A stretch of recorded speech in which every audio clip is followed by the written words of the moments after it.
السلام عليكم ورحمة الله وبركاته. كيف نجاجرتو؟ أمسة كوسيني كابا مزرعة سجرة.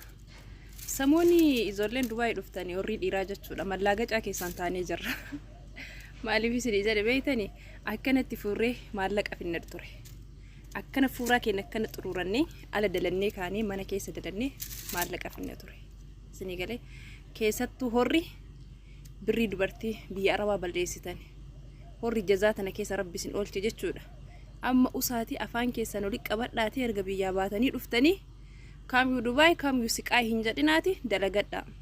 Isinii galee nu horri hoggaa afurii shan keessa jirru akkana fuura argaartanii akkana xuruurrannee waan hojii dhalaan biyyatti hin dalanne dalannee mana dhaabnee qotiyyoo xindii binnee lukkoolee binnee waamee qagoonee sanyii facaafnee madaabaraa binnee saninu galatan qabnu saninu ni arrafsamna jechuudha.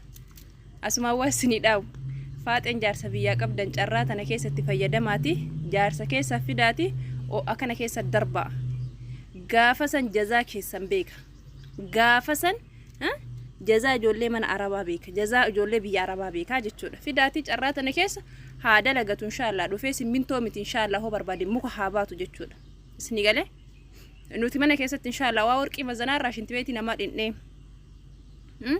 waa udaan nama xargnee arrabsamnee qeeqamnee isni galee anaa fakkeenyaaf mazraa dalagee ti kan fidu ani maallaqa jechuudha. Sila kana ta'ee fi ani kiyya tokko jaalallee kiyya tokko ka duraanii tokko as fida jedhee jechuudha. Beekkatee na dide.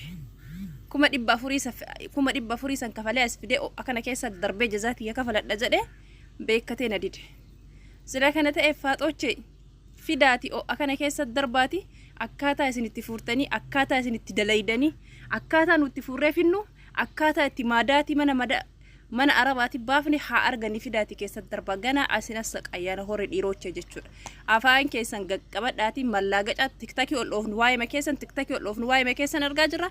Afaan keessan gaqqabadhaati nu afaan keenya gaqqabanneetuma isin dandeenye afaan keessan gaqqabadhaati dalagadhaati waan biyyaa baataniif beeka. Haga birri haga maalii godhu haga distii dhiqu maalii dhiqu injiru habiibi akkas jechuun habiibi yoo rabbi si godhe malee bare paanti bakka paanti dubartiitu micitu carraan si geessuu danda'a injiru biyya kana on takka see on takka Itoophiyaa sun injiru. Bira distii dhiqa maalii dhiqa na ergatanii maalii godha lafa xaraga lafa wala injiru habiibi. Waan dhiirti biyya dalaydu nu asid dalayna waan ta'eef afaan keessan gaqqabadhaati dalagadha. 90 yoo ol oofnu scroll ol goonu garaa nu balleessuuf waan hin taane godha. Nu hinjirra kunoo nu shamarraniitu hinjirra. Nu argaa jirtanii mi?